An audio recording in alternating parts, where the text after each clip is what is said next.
Siku chache baada ya Katibu Mkuu wa Baraza la Maaskofu Katoliki Tanzania TEC, Padri Dr. Charles Kitima kueleza kwamba ametaarifiwa kuwa kuna watu wana mpango wa kumdhuru, mwanasiasa mkongwe Judge Joseph Sinde Warioba naye ameeleza kwamba anatishiwa uhai wake. Jaji Warioba amesema kwamba maisha yake yako hatarini na anatishiwa kuuawa. Haya ni maneno ambayo amethibitisha yeye mwenyewe, na hii inaingia katika rekodi kwamba kwa mara ya kwanza katika historia ya Tanzania waziri mkuu wa zamani anatishiwa uhai wake kutokana na kauli alizozitoa. Kwa hiyo Jaji Warioba anaeleza yeye mwenyewe kwamba kuna watu wengi wanaoniletea ujumbe kwamba mzee, angalia, ukiendelea hivi ama utatekwa au utapewa sumu. Haya ni maneno yake mwenyewe Jaji Joseph Sinde Warioba, ambaye licha ya kuwa waziri mkuu wa zamani amekuwa na mchango mkubwa katika masuala mbalimbali ya kitaifa, na ni mmoja wa watu ambao wanaangaliwa na Watanzania wengi kama kimbilio lao, kwa maana ya kuwa amekuwa na ujasiri wa kueleza mambo mazito, na mara nyingi amekuwa akikosoa CCM pamoja na serikali pale inapostahili kukosolewa. Na kabla ya kutoa kauli zake za hivi karibuni kuzungumzia kuhusu mauaji ya maelfu yaliyojiri baada ya Oktoba 29 ya mwaka 2025, watu wengi walikuwa na wasiwasi kutokana na ukimya wa Jaji Warioba, kwa sababu si kawaida yake likitokea jambo zito akawa amekaa kimya. Lakini hivi majuzi aliweza kufanya mahojiano na chombo kimoja cha habari na akaongea maneno mazito, na baadhi ya watu walitarajia bila hata yeye mwenyewe kusema kwamba maneno haya huenda yasipite kimya kimya. Na pia kulijitokeza mkanganyiko kidogo kwamba je, mahojiano hayo yalifanyika kabla ya yeye kukutana na Samia Suluhu Hassan Ikulu, kwa sababu kuna picha ya Jaji Warioba akiwa amekutana na Samia Ikulu. Hiyo picha ilisambaa sana kwenye mitandao ya kijamii.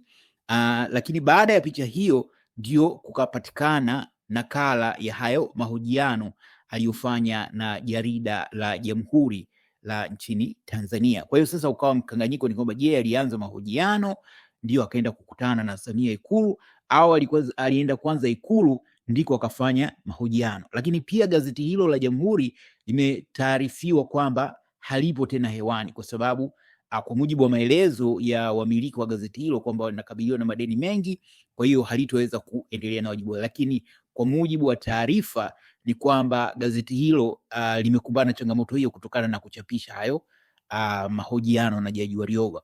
Kadhalika mwandishi wa habari aliyefanya mahojiano yale aitwa Manyerere Jackton, naye pia alieleza kwamba amekuwa akipokea vitisho kutokana na kufanya mahojiano na Jaji Warioba.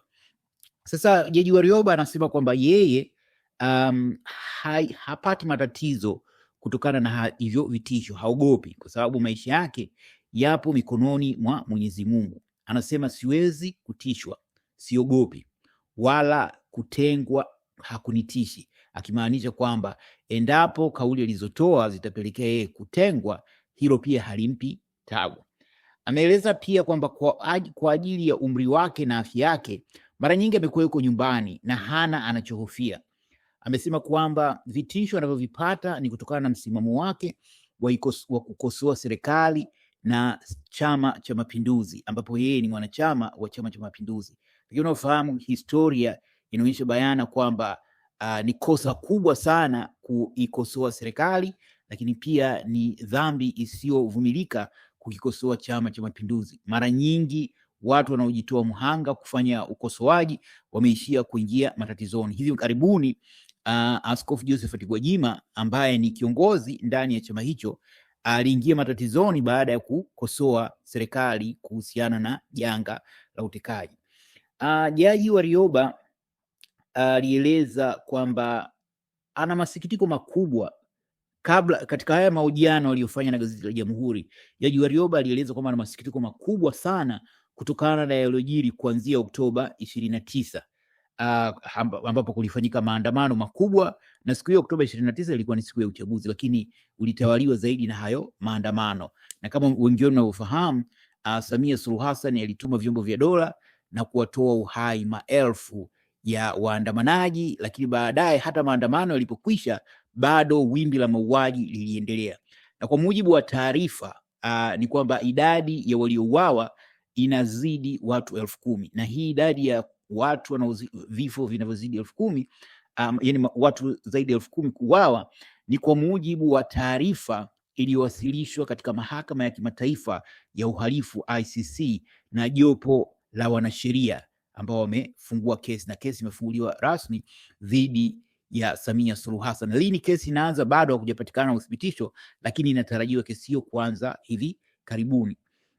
Kwa hiyo Jaji Warioba alieleza katika mahojiano hayo aliyofanya na gazeti la Jamhuri kwamba maelfu ya watu waliuawa na vyombo vya dola wakati wa maandamano hayo. Ikumbuke kwamba serikali mpaka muda huu haijakiri wala kutoa idadi ya watu waliouawa, lakini imekuwa mstari wa mbele kukanusha taarifa za idadi ya watu waliouawa, lakini pia imekuwa ikijaribu kuonyesha kuwa watu wanaozungumzia yaliyojiri ni kama ni wapinzani wa serikali, na hii mfano halisi wa sasa ni huu wa Jaji Warioba kuongelea swala hili imepelekea kupewa hivyo vitisho kuhusu uhai wake. Kama alivyosema awali, katibu mkuu wa Baraza la Maaskofu Katoliki TEC Padri Dr. Charles Kitima naye hivi karibuni alieleza kwamba ameambiwa kuwa maisha yake yako hatarini, na hilo limetokana zaidi sio tu kwa sababu amekuwa mkosoaji kwa muda mrefu, lakini hivi karibuni aliongea kuhusiana na idadi ya maiti pamoja na majeruhi walioletwa katika hospitali zinazomilikiwa na Kanisa Katoliki, na akatanabaisha kwamba Kanisa Katoliki linamiliki zaidi ya taasisi za afya kwa maana ya hospitali, vituo vya afya na kadhalika zaidi ya 400.